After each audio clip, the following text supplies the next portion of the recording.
사막이라고 있습니다. 사막. 세 가지를 꼭 배워야 된다는 건데, 이게 계정해. 이 계율이죠. 계정해. 그러니까 우리가 이제 부처가 되기 위해서, 이게 불교의 이제 기초 교리 중에 하나예요. 사막이. 그런데, 계정해. 이건 지혜를 얘기하는 것이고, 이 정은 선정을 얘기하는 거, 계는 이제 계율을 얘기하는 건데, 계정의 조화로운 수행을 통해서 부처가 되는 길을 사막이라고 그럽니다. 그러니까 이걸 닦아야 돼. 어떻게든 간에. 우리는 이 사막이 여기 법화경에 있는데 사막이라고 얘기하지 않고 다른 말로 28표 중에 다 흩어져 있어요. 다른 말로. 다른 단어로 사용해서. 근데 그게 따지고 보면 사막이에요. 괴로움으로부터 자유를 얻기 위한 구체적인 수행 방법인데, 계정의 사막은 부처님의 가르침에 따라 해탈을 추구하는 자가 배우고 지켜야 할 내용이다. 그래서 이제 계에 대해서 이제 계율을 지키는 것, 신구의 삼업으로 범하게 되는 악업을 방지하고 올바르게 생활하는 것, 이게 계율이고 계고, 선정을 얘기해요. 산란한 마음을 한 곳에 모아 뚜렷하고 고요한 경지에 머무르는 것, 분별 망상을 끊어버린다. 이게 정이에요. 그 다음에 선정을 통해 얻어지는 지혜, 진리를 깨달아 아는 바른 지혜, 이게 계정해요. 근데 이 계정해는 뭐하고 직접 연결되느냐 하면 팔정도하고 연결이 돼요. 부처님께서 말씀하시기를 계정해를 닦아야 되는데, 이제 부처가 되기 위해서 계정해를 닦아야 되지, 그냥 뭐 기도만 열심히 한다, 선에 열심히 들어간다, 경국만 열심히 한다 그래서 되는 게 아니다. 계정해를 닦아야 되는데, 그럼 이게 계정해라는 것은 이제 형이상학적으로 정해놓은 거고, 그럼 구체적으로 어떤 행동을 해야 된다는 걸 팔정도로 설명을 하셨어요. 팔정도로. 그래서 이제 팔정도가 정견, 정사요, 정어, 정업, 정명, 정정진, 정념, 정정, 이렇게 8가지로 바른 길을 닦아야 된다. 이 말씀이거든요. 그러면 이 정어, 바른 말이죠. 정어, 바른 말과 정업. 정업은 이제 우리가 직업할 때 그 업 아닙니까? 이 바른 업이에요. 바른 이제 일거리. 정명. 이 세 개는 계율에 해당이 돼요. 계율. 그러니까 우리가 계율을 잘 지키자 하는 건 다시 얘기해서 바른 말을 하는 것이고, 바른 직업을 갖는 것이고, 바른 일을 하는 것이고, 정명, 바르게 생활하는 거예요. 이게 계율을 잘 지키는 거예요. 뭐 계율을 잘 지킨다 그래서 뭐 똑바로 걷거나 뭐 교통규칙을 잘 지키는 것이나 이런 게 아니라 말을 우선 바르게 해라. 우리가 왜 시박참회라고 있잖아요. 그 천수경 보면 이제 쭉 시박 10가지 악을 이제 참회해서, 그것도 10가지거든요. 시박참회가 바로 이 10가지가 이 사막 중에 다 들어있어요. 이렇게 나눠서 보면. 그 다음에 정정진, 정념, 정정은 선정, 정에 해당이 돼요. 그러니까 정정진, 바르게 정진하는 거, 바르게 한다는 거. 그 다음에 정념, 바른 생각념 아닙니까? 바른 의식으로 하는 거. 그 다음에 정정, 바른 선정, 바른 명상. 이건 뭐야? 선정, 정에 해당이 됩니다. 그러니까 그럼 선정은 어떻게 해야 됩니까? 할 때 바로 여기서 얘기하는 3가지를 말씀을 드리면 되는 거고, 그렇게 하면 되는 겁니다. 그 다음 지혜에 해당하는 건 뭐냐면 정견, 바로 보는 것, 정사요, 바르게 생각하는 것. 그러니까 바르게 생각하지 않으면 지혜가 오지 않아요. 자기는 굉장히 이게 자기 보기에 이건 맞아, 이거는 정말 우주 원칙에 벗어나지 않아, 네가 생각하는 건 틀렸어. 근데 그건 자기가 자기 근기나 자기 업에 따라서 이게 나오는 것이기 때문에 정견이라고는 볼 수 없죠. 정견은 정도짜리에서 보는 게 정견이에요. 바르게 보는 게 뭐냐? 정견. 정도짜리에서. 그런데 이제 우리가 가끔 이런 이제 주위에서 그런 사람 친구나 뭐 주위에서 봅니다. 자기 이제 고정관료 그걸 나서부터 가지고 오는 수도 있고, 나서부터 가지고 왔다는 건 자기 과거의 전생의 신고의 삼업으로 해서 정해진 거 아니에요? 그래서 가져와가지고서 이제 다른 사람과 다른 생활을 하다 보니까 이게 좀 달라요. 그러니까 이제 자기는 정견이라고 하고 바른 견해라고 했지만은 이게 부처님의 설명하신 건 다릅니다. 그래서 부처님께서 정견을 뭐라고 쉽게 말씀하셨냐면, 정견, 바르게 보는 것은 생각지 않는 거다.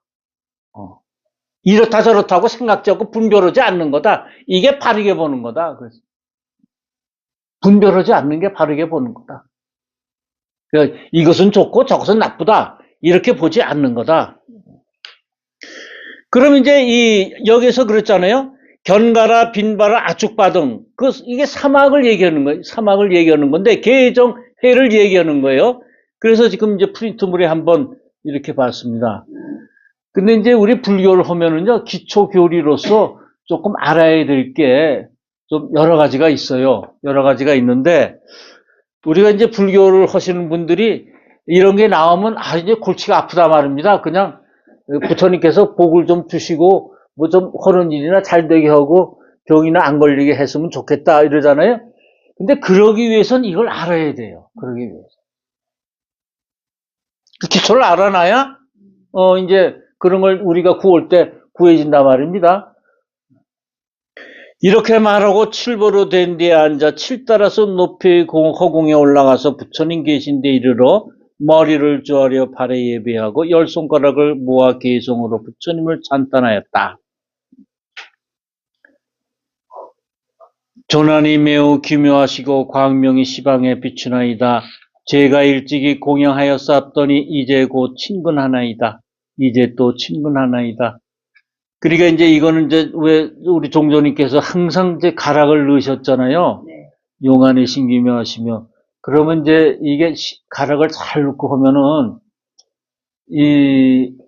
그 신장들이 옆에서 춤을 너울너울 치신다 그럽니다. 네, 맞습니다. 예. 그런데 이제 이게 그러세요. 잘 가락이 맞지 않으면 신장이 춤추다가 발을 헛디뎌가지고 얘 이놈아 그러고 도망가신대요. 그러니까 가락을 잘 넣어서. 네. 그래 요만큼은 이제 요걸 3번 하시잖아요. 되게 3번. 네. 우리도 이제 그분께서 이제 이렇게 하는 게 좋다 그러니까 우리는 따라서 했으면 좋겠습니다. 이때 일체중생 희견보살의 개성을 말하고 부처님께 사례였다. 세존이시여 세존께서 오히려 세상에 계시나이다. 이때 이를 정명덕불이 일체중생 희견보살에게 말씀하였다. 아직은 일체중생 희견보살입니다. 네, 몸을 태우고 그래도 아직은 일체중생 희견보살이에요. 선남자여 나의 열반한 때가 되었고 없어질 때가 되었으니 그대는 평상을 깔아놓아라. 내가 오늘 밤에 열반에 들리라. 이것은 뭐예요? 이제 제자가 내 자리를 이제 올라올 거다. 그러니까 나는 그 자리를 비워줘야 된다. 그 얘기예요. 우리가 왜 석가모니 부처님께서 그런 말씀을 하셨죠? 내가 방편으로 자꾸 열반에 든다. 이렇게 얘기했다. 정말 항상 있다. 근데 왜 열반에 든다고 했냐? 무지한 사람이 항상 있다고 생각하면은 열심히 공부 안 하더라. 수행을 안 하더라. 그래서 나는 자꾸 없어진다고 얘기했다. 근데 그건 방편이었다 하시거든요. 여기도 그 말씀이에요. 일체 중생희견 보살 시대 때에는 1월 정명덕 부처님이 계셨잖아요. 그러니까 이제 1월 정명덕 부처님인데 임무가 끝난 거예요. 1월 정명덕 부처님이라는 것은. 그러니까 이제 제자한테 물려주는 거죠. 물려줘서 이제 일체 중생희견 보살에게 말하였다. 선남자여 내가 불법을 그대에게 부척하노라. 모든 보살 대제자들과 안욕따라 삼맥삼보리법과 또 삼천대천의 칠보세계와 여러 보배 나무와 보배 대와 시중들은 하늘을 모두 그에게 맡기노라.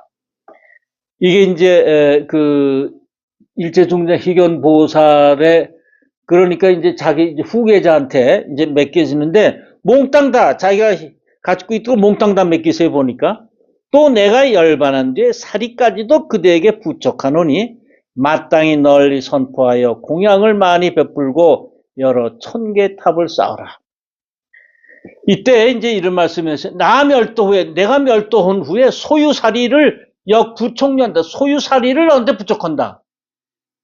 그 우리는 사리는 보통 이제 부처님께 저 선사들이나 이런 도가 깊으신 분들을 이제 그 화장을 하고 거기 나오는 그 사리 이런 말씀하는 거 아니에요? 근데 이때 이 사리는 뭐냐 하면 법화경을 얘기합니다. 법화경에 먼저 법화경이 뭐예요? 내 사리가 이 법화경 속에 다 들어있다 그랬어요. 근데 법화경이 부처님의 사리예요. 법화경이. 그러니까 다른 데 가서 이렇게 사리를 찾을 게 없어요. 법화경이 사리예요. 우리 종조님은 저 이제 법사들한테 그런 말씀을 하시더라고요. 나는 이제 그 죽으면 화장을 할 거야. 너희들도 화장을 해. 근데 스님한테는 이 말씀을 그런 말씀을 안 하신 모르겠어요. 다른 스님한테도 그러셨는지 모르지만 우리 법사들한테 그러시더라고요. 너희들도 다 화장을 해.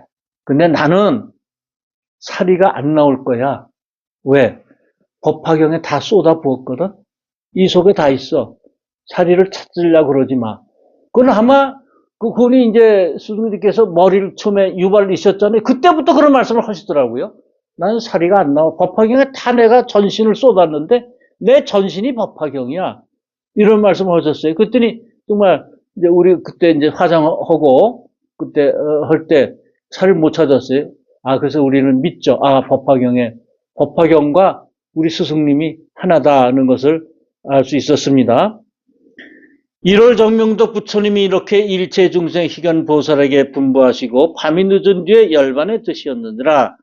이때 일체 중생 희견 보살은 부처님이 열반하심을 보고 비감하고 안타깝고 부처님을 사모하여 곧 해찬 전단나무로 소산을 만들어 부처님 시체를 공양하여 사르고 불이 꺼진 뒤에 사리를 가져다 84,000 보배 항아리에 담아 84,000 탑을 쌓았으니 높이가 3세계요. 찰간으로 장엄하고 번기와 일산을 들이우며 보배 풍경을 많이 달았느니라. 그러니까 이제 이제 화장을 하셨잖아요. 이제 부처님을 이제 했더니 너무나 이제 비감하고 이제 애통을 했습니다. 그래서 이제 그 사리를 84,000 병에 보배로운 봉에 담아서 84,000 탑을 세웠어요. 부처님이 내 사리가 나오면 그거를 84,000개를 해가지고서 탑을 84,000개를 세워라. 이건 무슨 말씀이냐면 우리 84,000이 팔고와 사고를 얘기하거든요. 사고 팔고를 얘기해요. 사고 팔고. 그러면 사고 팔고를 어떻게 해요? 보배 항아리에 담아서 그거를 탑을 세우라 그랬어요. 그 탑은 뭐예요? 우리가 높이 떠서 그건 뭐 중생들이 다 볼 수 있고 따르게 하는 어떤 상징적인 거 아니겠어요? 상징적인 거. 팔고 사고를 극복하는 거예요. 그럼 사고는 뭐냐? 생로병사가 사고고 팔고는 그 사고에다가 애별이고 그 다음에 원증회고 구부득고 그 다음에 오음성고 요게 팔고예요. 그러니까 우리가 84,000경 또는 84,000 법문이라는 거는 팔고 8가지 고통을 없애주기 위한 상징적인 말씀을 하신 거예요. 애별이고는 꼭 사람을 한번 만나면 아무리 사랑하고 해도 꼭 헤어져야 돼요. 부부간에도 헤어져야 되고 자식간에도 친구간에도 다 헤어져야 돼요. 그 운명이 그게 슬픔이 우리한테 따르는 슬픔. 그 다음에 원증회고예요. 원증회고. 요거는 원망스러운 거 아니에요? 즉 미운 거예요. 즉 애증 뭐 이럴 때. 그러니까 원한관계에 있거나 그렇게 미운 사람도 같이 어울려 살아야 돼요. 안 봤으면 좋은데 꼭 봐야 돼요. 특히 이런 사람은 또 외마무다리에서 꼭 만난다 그러죠. 원수는 꼭 그 피할 수 없는 장소에서 만나요. 그리고 뭘 하더라도 이 원중회고가 나를 괴롭히는 경우가 많죠. 무슨 사업을 하더라도 이제 그런 게 자꾸 날 장애를 줘요. 그 다음에 구부듣고 우리는 어떤 고통이 있냐면 구하는데 잘 구해지지 않아요. 즉 내가 가질 수가 없어. 내가 가진 걸 갖다가 구하는 대로 다 가져도 또 이 세상이 망가지죠.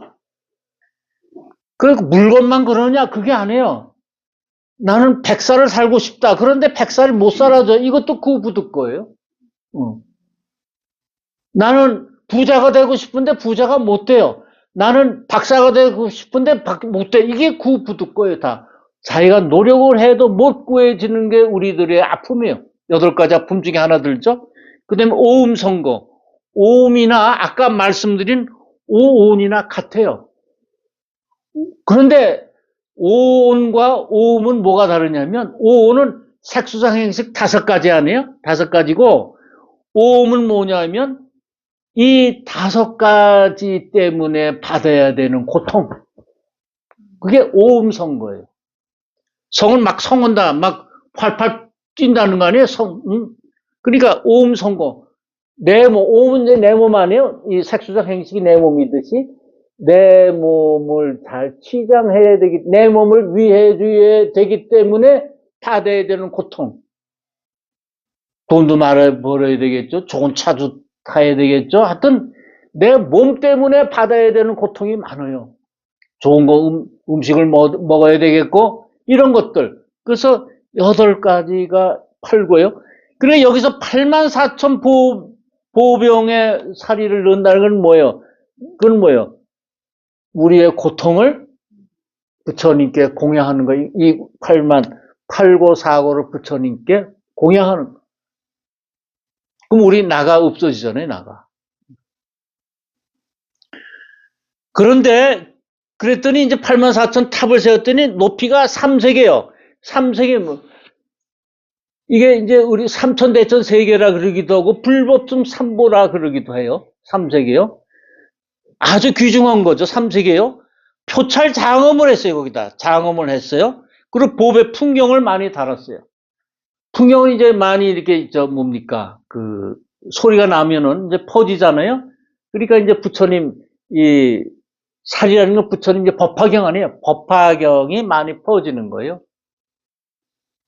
요새 유튜브 같은 걸 많이 보면은 갑자기 우리나라가 뭐 이렇게 불확실한 사람들이 마음이 불확실하고 좀 불안하고 그런지 무당들 나와서 하는 그 프로그램이 굉장히 많아요.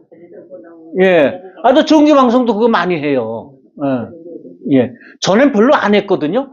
우리가 그냥 8, 90년대 지금 국가 발전을 위해서 할 때는 그런 것 귀에 들어오지도 않고 볼 생각도 안 했어요. 그리고 그분들이 사실은 어디 숨어 있었지, 저렇게, 말 드러내놓지 않고.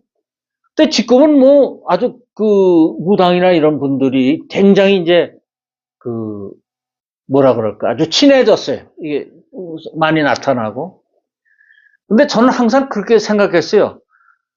근데 그분들이 이제 부채를 탁 이렇게 누가 오면 딱 얘기하고 부채를 탁 피고 잘 나는 부채를 탁 피잖아요. 색색이 뭐 그림그려져 있고 그리고 방울을 흔들어.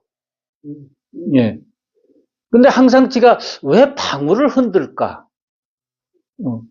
방울을 왜 흔들까 했는데 이제 그걸 자꾸 이제 너무 친숙하다 보니까 요새 TV도 많이 나오고 또 탤런트들이 가서 이렇게 물어보고 그런 게 또 막 나오더라고요. 인기 있는 탤런트들이 하는 게 전부 다. 이게 뭔가 했는데 탤런트를 하면서 무당이 된 남자가 있어, 배우를 하면서. 여자 아주 그분이 뭐 이렇게 많이 나오시더라고. 근데 그분이 이제 딱 하는데 그게 뭔가 하고 자꾸 여러 군데를 찾아봤어요. 그랬더니 그게 신과의 접속을 해주는 도구랍니다. 그걸 무구라 그러대. 무속의 구. 무속의 도구인데 그걸 방울을 흔들면 이제 그 신이 접속이 돼가지고 그게 한대요. 그럼 무슨 소리냐 하면 무당들은 방울을 흔들어서 신과의 접속. 왜? 자기가 모르잖아요. 지금 이 사람 운명이 어떻게 될지, 과거와 미래가 될지 모르잖아요. 그러니까 남의 힘을 빌리는 거예요. 그러면 남의 힘을 빌리는 도구를 썼단 말입니다. 방울이라는 걸 썼어요. 근데 부처님은 뭐를 쓰라고 그러셨어요? 그 이제 무당의 신에 대한 얘기고, 부처님, 부처에 대한 얘기는 그 방울의 경이에요. 경을 통해서 우리는 그걸 힘을 얻을 수 있어요. 그러니까, 교수님이 저번에 이제 그저께인가 가서 보는데, 저는 여기까지 되게 이제 우리, 개송까지 나가면, 개송이 나갔다. 괜찮다. 이렇게 생각했는데, 더 많이 나가더라고요. 이제 잘 됐구나. 근데 그분도 경을 읽지 않을 땐 몰라. 읽지 않을 땐 몰라. 이분이 어떻게 될지 모르는데, 경을 읽고 나니까 뭔가 우주에서 뭐 기운이 들어오는 것 같아요. 그래서 얘기를 하더라고요. 법문을 잠깐 하시면서. 그러니까 우리는 이 경이 나의 모자란 부분을 채워주는 보살님이자 부처님이십니다. 예. 내가 비록 이렇게 공양하였으나 마음이 흡족하지 못하니 내가 이제 다시 사리에 공양하리라 하고는 모든 보살 대제자들과 하늘 용야차 등 모든 대중에게 말하였다. 이건 뭐예요? 불법을 옹호하는 그 신들에게 말하는 겁니다. 그대들은 마땅히 일심으로 생각하라. 내 이제 1월 정명덕 부처님의 사리에 공양하려 하느라. 이렇게 말하고 84,000 탑 앞에서 100가지 복으로 장엄한 팔을 72,000년 동안 태워서 공양하여 성문을 구하는 수없는 대중과 한량없는 아승지 사람으로 하여금 안욕따라 삼맥 삼보리 힘을 내고 모두 온갖 색신을 나타내는 삼매에 머물게 하였느니라. 그러니까 이제 일체중생기견보살이 이제 그 스승님을 그 일월 정문덕 부처님을 이제 화장하고 나서 이제 이렇게 되는 거죠. 84,000 탑 앞에서 내가 100가지로 장엄한 팔을 72,000대를 했어요. 72,000은 칠보 아닙니까? 이 칠보가 그러니까 불이법, 칠보가 하나예요. 칠보가 하나. 그러니까 내가 그런 84,000 공양을 하면, 내 몸을 공양하면 칠보가 나한테 그냥 오는 거나 마찬가지예요. 그 72,000세를 태웠다는 것, 동안 태웠다는 것은. 그래서 성문을 구하는 수 없는 대중한테 온갖 색신을 나타내 삼매를 얻었다 하는 것은 뭐냐면, 여기 있잖아요. 성문을 구하는 게 소승 아닙니까?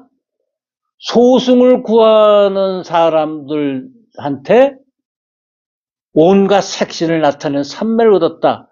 대승으로 옮겼다. 소승을 구하는 사람에게 대승자리에 앉게 했다. 대승자리. 그 얘기입니다. 안욕따라 삼맥 삼보리 힘을 내었다 그랬거든요. 안욕따라 삼맥 삼보리를 얻은 건 아니에요, 아직. 마음을 내게 했어요. 그러니까 뭐예요?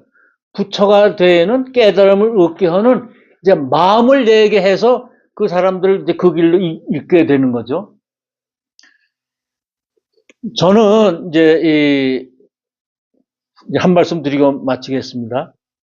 이런 생각을 처음부터 했었어요. 다른 다란이는 안 외워지는데, 근데 제가 요거는 한 3일 외웠더니 그냥 야광 다란이가 그냥 외워지더라고요. 그래서 어떤 생각이냐면, 내가 이거 옛날에 해봤는데, 이거 참 어렵잖아요, 길고. 근데 이게 한 서너 번, 7번 오니까 되더라고요. 나 이거 옛날에 해봤어. 그래서 이런 생각 가졌어요, 이제. 그러면 내가 야광의 힘을 갖고, 또 우리 그런 생각을 갖고 있었는데, 우리 그 스님, 여기 시작하다가 스님 된 누구지? 그 둘 있잖아요,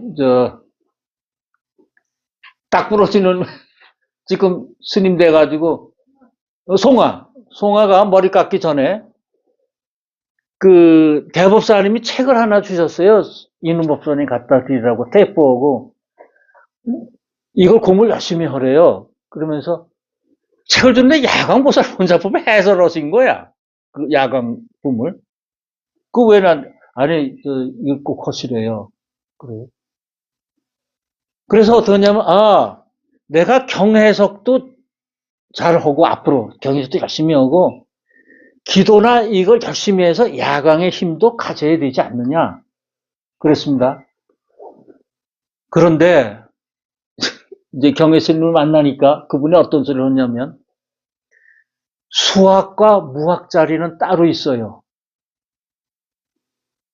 자기 말로 나는 뒤에는 이눈법사는 수학이고 자기는 무학이라는 거예요. 얘기를 쭉 들어보니까. 근데 대법사님이 넌 이제 수학자 너의 이제 그 도반 반려자를 만날 것이다. 그때 너는 큰 스님이라는 말을 들을 것이다. 이런 얘기를 했다는 거예요. 그러니까 그 수년 동안을 수십 년 동안 이 사람이 내 도반인가 반려자인가 또 뭐 이렇게 하다가 이제 그걸 찾았다는 거예요. 그러면 이거 얘기를 이제 쭉 해서 제가 이제 우리 스승님 말씀을 찾아봤더니 의사 얘기를 하면서 의사가 수학자리만 갖고 무학자리가 없으면 병이 잘 안 고쳐진다. 이런 말씀 하시더라고요. 녹음에. 그러니까 제가 이걸 듣고 이게 다 연결되는 거구나. 그러면 우리가 욕심은 수학자리도 갖고 무학자리도 갖고 이러면 얼마나 좋겠어요. 저 양손에다. 이게 이제 그 대법사님처럼 능력 있고 그러면 되지만 우리는 양쪽을 다 가질 필요가 없어요. 수학자리 있으면 내가 수학자리만 열심히 하면 무학은 따라오게 돼 있어요. 그게 나타나더라고요. 그러니까 이루는 자리는 무학에서 이루어져요. 무학에서 이루어지는데 우리가 수학을 열심히 하면 이루는 자리는 합격이라는 이루어온 자리는 무학 자리 아닙니까? 그러니까 우리가 이제 다보탑이 무학 자리를 얘기하는 거 아니에요? 다보탑에 자꾸 보탑을 쌓아두는 거 아니에요? 우리가? 그래서 이제 여러분들께서 이제 법화경 공부 열심히 하시면서 내가 수학 자리면 열심히 하면 무학 자리는 따라온다. 이렇게 생각하시고 믿고 하세요. 그러면 무학 자리가 다 이루어지게 돼 있어요. 보니까. 아주 요새 아주, 전 그래서, 이거 요새 아주 한꺼번에 나오는 걸 배우는구나. 이런 생각이 듭니다. 네, 감사합니다. 오늘 여기까지 하겠습니다. 예.